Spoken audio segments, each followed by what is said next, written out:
오늘 이 시간 우리에게 주신 하나님의 말씀 요한복음 20장 19절에서 23절의 말씀입니다.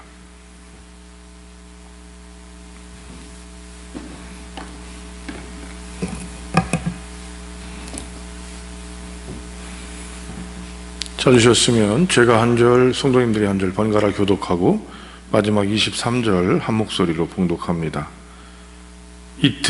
이날 곧 안식구 첫날 저녁 때에 제자들이 유대인들을 두려워서 모인 곳에 문들을 닫았더니 예수께서 오사 가운데 서서 이르시되 너희에게 평강이 있을지어다.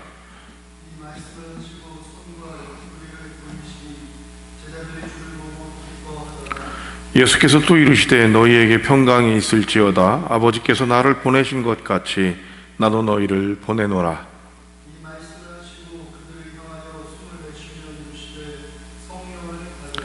다 같이 너희가 누구의 죄든지 사하면 사하여질 것이요 누구의 죄든지 그대로 두면 그대로 있으리라 하시니라. 아멘. 기도하고 말씀 나눕니다. 부활절을 지낸 후 7번째 주일을 지키고 이제 성령 강림 주일을 지킵니다.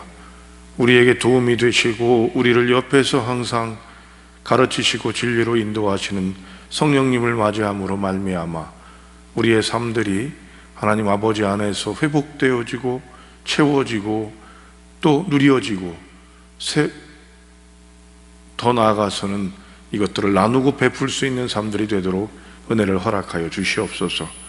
오늘도 하나님 각 처소에서 성전을 사모하며 예배하는 이들과 여러 어려움들과 주님을 사모하는 마음을 가지고 주의 존전에 모인 믿음의 백성들에게 하나님의 한영은 은혜를 허락하여 주시옵시고 요한복음 20장의 말씀을 우리에게 허락하셔서 성령으로 살아가는 기쁨, 성령의 은혜를 받는 기쁨을 알게 하여 주시옵소서. 주님의 귀한 은혜를 사모하오며 우리 주님 예수님의 이름으로 기도합니다. 아멘. 우리가 부활절을 지내고 부활절 이후 7번째 주일을 지냈습니다. 그래서 약 49일, 77이 49일이 되는 오늘 성령 강림 주일을 맞습니다. 예수님의 부활은 분명하게 제자들에게 또 뭔가를 낭망하고 포기하고 또 모든 것들이 어그러졌던 제자들에게 새로운 힘이 되고 질서가 되고 기쁨이 되고 기회가 됐던 것들이 분명합니다. 그런 제자들의 모습과 또한 그런 제자들과 함께 하시는 예수님의 모습을 보면서 우리의 삶에 힘을 얻고 또 다시 나아갈 수 있습니다. 그런데 이런 일련의 과정들 속에서 예수님의 부활과 승천이 우리에게 아주 중요한 핵심이 되는 것들은 사실입니다. 그럼에도 불구하고 제자들의 삶의 자리를 우리가 생각해 보고 제자들의 삶의 자리의 무게를 생각해 보게 될 때 우리는 신앙을 가지고 살아가는 이 삶들을 가져가는 지금 우리들에게 이 삶의 자리에서 우리의 삶의 자리에서 얼마나 큰 힘이 될지 우리가 기억하고 바랄 수 있기를 바랍니다. 먼저 제자들이는 큰 공경에 빠져 있다라는 것들을 기억하셔야 돼요. 제자들이 어떤 삶들을 나누고 이루어갈 때 우리가 돌이켜보건대 제자들의 삶들이 어떻게 이루어지는가를 볼 수 있어야 되는데 지금 예수님이 부활하셨고 예수님이 부활하신 예수님이 승천하시고 이 모든 부분들이 제자들의 삶의 자리에 있어서는 큰 힘이 되고 능력이 되는 것은 맞지만 그들의 삶의 정황과 상황, 삶의 자리는 공경이라는 것입니다. 19절을 보겠습니다. 19절 읽겠습니다. 시작.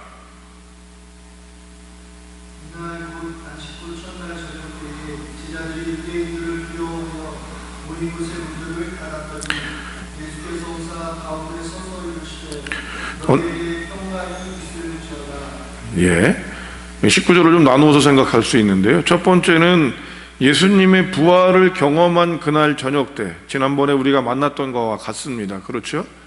이때 제자들을 어떤 모습을 갖게 되는가? 문을 걸어 잠그고 있지요. 3년을 한솥밥을 먹으면서 생사고락을 같이 했던 예수님, 그 예수님이 십자가에 죽으시고 부활하셨습니다. 이제는 그런데요, 언제나 함께 하셨었는데 이제는 부활하신 예수님이 나와 함께 하시는, 육체적으로 나와 함께 하고 언제나 내 옆에 있고 같이 이야기를 나누는 모습은 아니라는 거죠. 이게 제자들에게는 어떤 마음이 들까요? 여전히 살기등등한 유대인들이 예수의 도당을 잡기 위해서 눈이 벌겋게 충혈되어져 있고 여러 상황들을 가져가는 상황 속에서 언제나 함께 하셨던 예수님이 부활하셨지만 함께 하지 않고 있다. 어떻습니까? 예수님의 부활은 한번 찾아볼까요? 고린도전서 15장 5절에서 8절입니다. 갈무리 하시고요. 고린도전서 15장 5절에서 8절.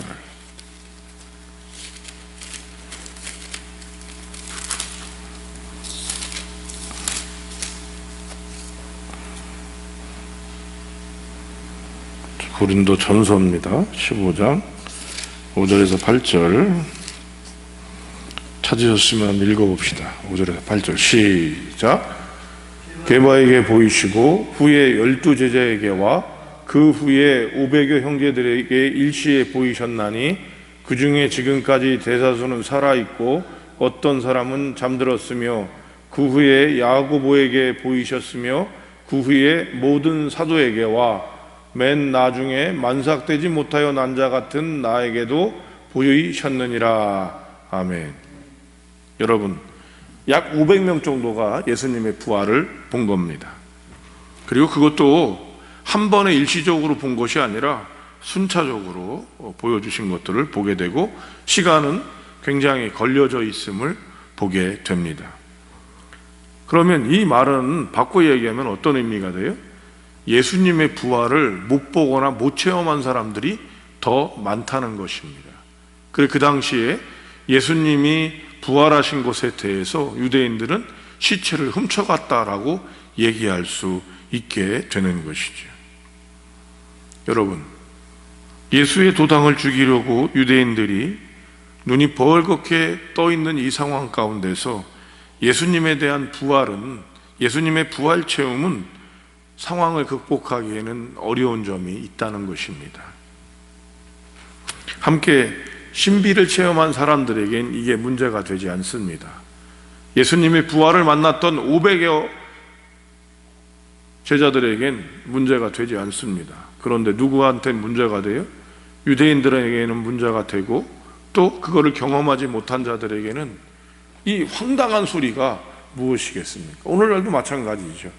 기독교가 이렇게 편만해져 있고 또 반듯하고 뭔가 따뜻하고 이런 모범생 같은 사람을 교회 오빠라고 부를 정도의 유행어가 되는 이 시대 속에서 예수님이 부활하셨다는 말을 못 믿는 사람들이 얼마나 많습니까? 그리고 이것은 공동체 내에서도 마찬가지입니다. 영적 훈련이나 어떤 체험들을 한 파트가 부분적으로 체험하게 될 때 도리어 이 일은 엄청나게 교회의 분란과 공동체를 깨트리는 위험을 가져오는 경우도 교회의 역사 가운데, 교회들의 공동체의 역사 가운데 많이 보여주기도 합니다. 이런 상황이 지금 어떻게 이루어지고 있냐면 50일을 지속하고 있는 거예요. 마치 우리가 부활절 이후에 오늘까지가 되어지는 이 상황들, 코로나가 다 마무리됐으면 좋겠다 했던 부활절에 또 다시 이태원들 코로나의 문제가 생겨서 일어나는 이런 시기적인 상황과 마찬가지로 함께하고 있다는 것입니다. 성도 여러분, 우리가 예수님을 믿고 응답을 받았다 하더라도 우리의 삶의 자리는 계속해서 곤욕스러운 상황을 지속할 수 있습니다. 내가 은혜를 받고 내가 하나님이 주시는 놀라운 은혜를 경험했다 하더라도 우리의 삶이 여전히 곤혹스럽고 힘들고 죽음의 권세 안에 눌릴 수 있다는 것들을 기억하십시오. 그렇다면은 우리는 지금 예수 믿으나 마나라는 절망을 얘기합니까? 아니죠. 바로 이 19절이 다시 그런 얘기를 하지만 골로새서 3장 15절을 여러분이 한번 읽어보셨으면 좋겠습니다. 골로새서 3장 15절.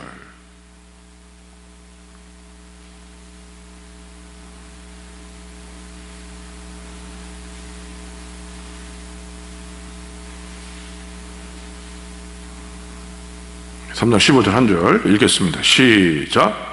그리스도의 평강이 너희에게 나음을 주장하게 하라. 너희는 평강을 위하여 한몸으로 부르심을 받았나니 너희는 또한 감사하는 자가 되라. 아멘. 성도 여러분, 이런 어려움 속에서 공경과 힘듦과 이 폭력의 압제 아래 있는 제자들은요, 이 어려움들을 극복하고 있다는 것입니다.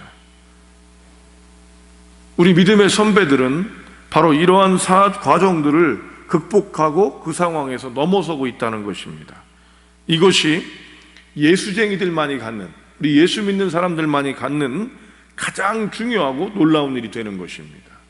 똑같이 어떤 상황 가운데 있다 하더라도 마치 조족지혈처럼 세 발의 피처럼 그걸 누구 코에 붙이냐고 말하는 것처럼 우리에게는 다가오지 않는 상황들이 될 수 있는 상황 속에서 우리 믿음의 선배들은 이런 부활이 있고 500명밖에는 보지 못했지만 그들을 여전히 죽이려고 하는 엄청난 압박과 폭력과 또 힘든 상황 속에서 이거를 극복하고 있다. 이게 예수 믿는 사람들이 갖는 놀라운 힘 중에 하나입니다. 물론 여기에는 예수님의 도우심, 예수님의 임재하심, 예수님의 부활하심, 예수님의 승천하심, 성령의 임하심이 우리에게 분명히 있습니다. 그럼에도 불구하고 우리는 이 예수님의 가장 강력한 도움이 무엇이었는지를 봐야 합니다. 그것이 바로 무엇입니까? 우리에게 평강을 주셨다는 것입니다. 골로새서 3장 15절에서는 평강을 주셨는데 이 평강이 어떻게 하라는 거예요? 우리를 다스리게 하라, 우리를 장악하게 하라, 이 평강이 우리의 생각을 붙잡게 하라, 이런 얘기죠. 예수님께서는 평강을 숨을 내쉬며 가라사대 너희에게 뭐가 있을지어다? 평강이 있을지어다 라고 말씀하시는 것처럼 이런 모습들이 우리에게 있게 되는 것입니다. 성도 여러분, 부활하신 예수님께서는 엄청난 어려움을 겪고 실패와 좌절, 요즘 젊은이들의 말로 얘기한다면 멘붕이 온 제자들에게, 멘붕이 온 우리들에게 평강을 주셨습니다. 이것이 우리의 비결이요 비밀입니다. 많은 사람들은 큰 어려움을 겪고 힘든 상황이 오면 그릇된 판단과 행동을 하게 돼 있다고 합니다. 여러분, 마치 이런 거죠. 꿩 잡는 법을 혹시 아십니까? 꿩 잡는 법? 이 꿩을 잡을 때요, 꿩은 도움다지가 있어야 좀 멀리 날아갔다가 다시 떨어집니다. 닭보다는 많이 날아가지만 그래도 꿩이 날아가는데 이거를 신속하게 쫓아가면요, 꿩이 떴다가 가라앉았다 떴다 가라앉았다 그러다가 날아갈 시간이 안 되잖아요. 도움받을 시간이 없으면 어떻게 하는지 아십니까? 꿩이 머리를 박아요. 자기한테 안 보이면. 그래서 그 다음에 꿩을 잡는 사람은 꿩을 어떻게 해요? 주워요. 잡는 게 아니라 머리를 박으니까 막 쫓아가다가 이런 일이 벌어집니다. 그런데 또한 재미난 건요, 사람이 슬프거나 화가 나면요 IQ가 80, 90으로 떨어진다고 합니다. 이게는요, 여러분, IQ가 80, 90이 떨어지면 우리가 뭐라고 얘기하냐면요, 직접장애, 상급의 장애를 갖는 거예요. 생각이 일반적인 생각을 못하고 장애라고 판단할 만한 상황이 생기는 거예요. 이것은 여러분 지적 장애를 가진 사람이 아니라 지금 여러분과 저 같은 사람이 그런 상황에 생길 수 있다는 것입니다. 저와 여러분이 화가 나거나 슬퍼지면 이런 상태가 된다는 거예요. 그래서 이런 상태에서 여러분과 제가 뭔가를 판단하게 될 때는 어떻게 돼요? 뭔가 어색하고 잘못되고 왜 그랬을까라고 생각하는 일들을 하게 되는 거지요. 이때 명심하셔야 합니다. 우리의 모습은 예수님의 평강이 우리를 다스리실 수 있도록, 우리를 주장할 수 있도록 해야 합니다. 이때 우리에게는 상황을 넘어서는, 아니 사람으로서는 생각할 수 없는 하나님의 평강이 우리의 마음과 생각을 지키시게 됩니다. 그죠? 빌립보서 3장. 아무것도 염려하지 말고 오직 모든 일에 기도와 간구로 너희 구할 것을 감사함으로 아뢰라. 그리하면 모든 지각에 뛰어난 하나님의 평강이 너희의 마음과 생각을 어떻게 하시리라? 지키시리라. 이렇게 되는 것입니다. 그래서 여러분, 성령이 우리에게 임하셔서 우리에게 불을 내리시고 방언을 하게 하고 우리에게 능력 행함을 보여주시는 것도 매우 중요하지만, 성령이 임하셔서 우리에게 나타나는 첫 번째 것들은 우리가 마땅히 해야 할 일로 이끄시는 것이고, 그 이끌기 위해서 가장 중요한 것은 우리가 곤경 가운데 어려움 가운데 처해 있을지라도 우리의 마음에 평강이 임할 수 있도록 하시는 것, 이것을 우리는 생각해야 하는 것이죠. 그렇다면 이 평강이 우리에게 없습니까? 분명히 있고, 우리가 예수를 믿음에도 불구하고 이런 일이 있는 것들은 바로 무엇일까? 20절의 말씀 읽어봅니다. 20절 읽겠습니다. 시작.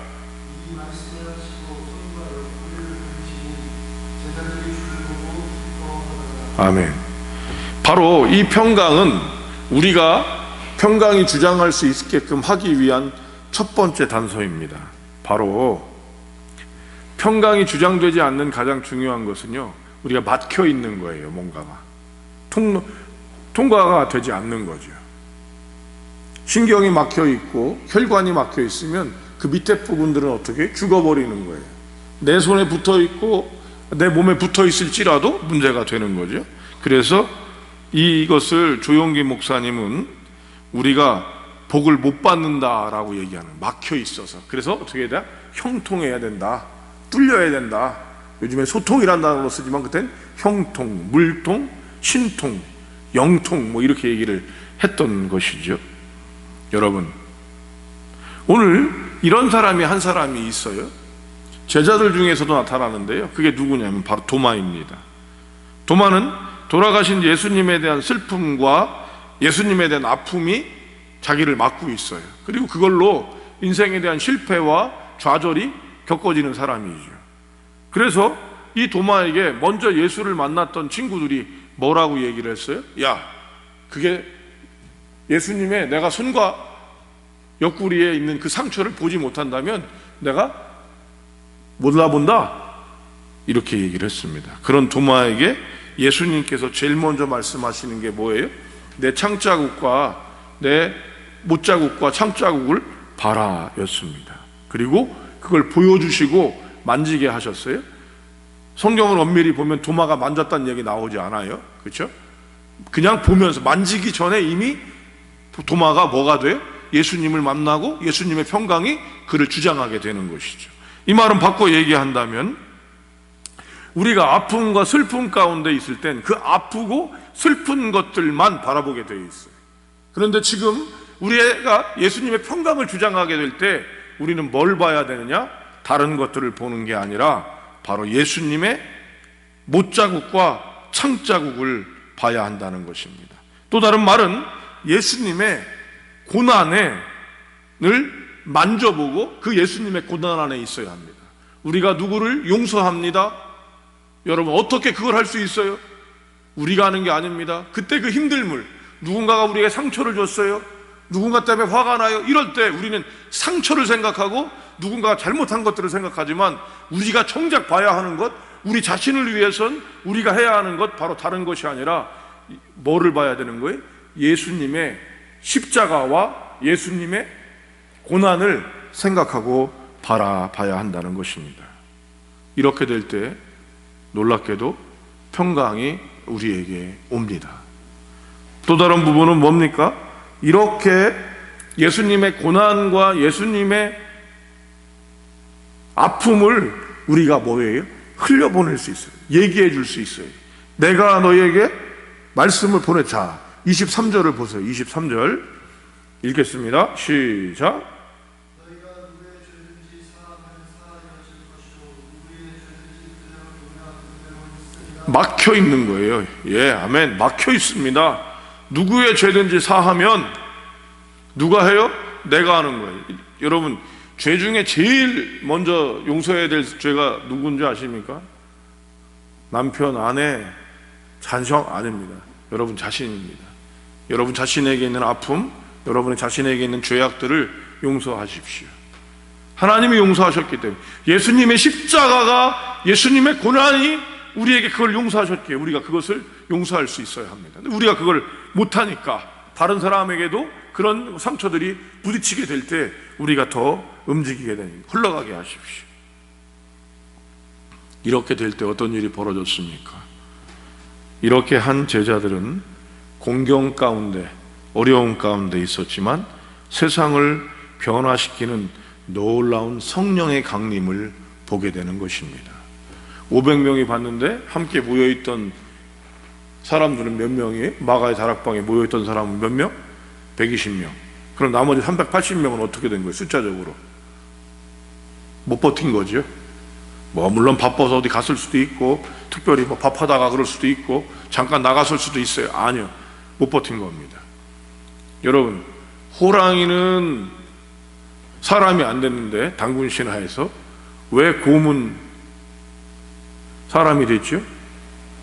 영적으로 같은 이야기입니다. 99일을 버티는 건 소용이 없어요. 끝까지 버틸 수 있고 그걸 건져나가야 돼. 그때 하나님께서 주시는 게 뭐예요? 세상이 줄 수도 없고 알 수도 없는 하나님의 평강이 우리 가운데 임하게 되고, 그때 이런 하나님의 권능이 임하는, 그리고 하나님의 진리가 임하는 성령이 우리 가운데로 임하시게 되는 겁니다. 이 귀한 은혜가 저와 여러분께 있어야 합니다. 오늘도 여러 어려움과 상심과 힘듦들이 있으십니까? 성도 여러분, 주님은 문을 걸어 잠근 우리에게 다가오셔서 평강을 얘기하십니다. 알겠어요? 그렇다면 이 평강이 우리를 주장합니까? 오늘 본문은 이겁니다. 성령의 강림은 떠나신 예수님, 못 보던 예수님이 우리와 함께 하시는 것들을 볼 수 있도록 하기 위하여 성령이 강림하시는데, 이 성령의 강림에 가장 강력하고 놀라운 우리에게 주시는 선물은 평강을 주시고 이 평강이 흘러가게 하시는 것이다 할 수 있겠습니다. 이것은 오늘도 지금도 보좌 우편에서 우리를 중보하시는 예수님을 바라보는 우리에게 똑같이 동일합니다. 보좌 우편에서 우리를 바라보시는 예수님을 바라보는 우리, 예수님이 십자가에 못 박혀 죽으셔서 이제는 부활하셔서 우리와 함께 하시지 못하고 어려운 공경 가운데, 사망의 권세 아래, 누군가의 폭력의 권세 아래 어려운 가운데 있는 우리에게 임하시는 이 놀라운 은혜가 저와 여러분에게 있기를 바랍니다.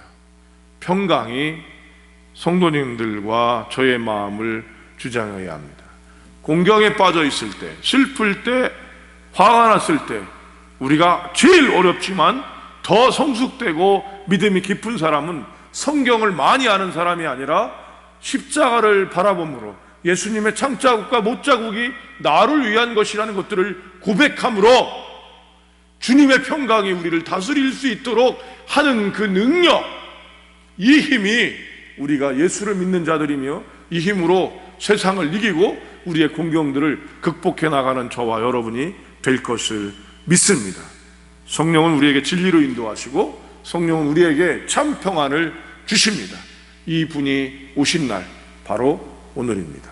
기도하겠습니다. 주님, 우리에게 귀한 은혜 주셔서 오늘도 주님의 말씀을 받으며 온전히 주님 앞에 서고자 합니다. 주님을 알고 은혜를 받았지만 여전히 내게 있는 삶의 무게들, 삶의 자리는 제자들과 똑같습니다. 무엇이 제자들과 제가 다릅니까? 제자들은 예수님의 평강이 주장하는 놀라운 은혜를 만나서 세상을 변화시키는 일이 되었다면, 주님, 그 제자들과 제가 다른 것이라면 주님의 십자가를 바라보며 주의 평강이 나를 주장하지 못하고 있음입니다. 아버지, 성령이 임하시고 성령을 보내주셔서 언제나 우리와 함께, 눈으로 보이지 않아도 함께 하시는 예수님, 이 예수님이 평강으로 우리를 주장하게 하시고 우리를 다스림을 경험하게 하여 주시옵소서. 이제는 우리 주 예수 그리스도의 은혜와 하나님 아버지 만극하신 사랑하심과 성령님의 내주 교통 위로 충만 역사하심이 오늘도 주님의 평강을 마음속에 품으며 공경 속에서, 절망 속에서, 어려움 속에서도 승리하고 더 나아가 주님을 찬양하며 기쁨으로 살아갈 귀한 믿음의 권속들 가운데, 주님을 찬양하는 믿음의 권속들 위에, 또한 코로나19를 종식시키기 위해 땀 흘리고 수고하고 애쓰는 종사자들과 봉사자들 위해 이제로부터 영원히 함께 하시기를 축원하옵나이다. 아멘.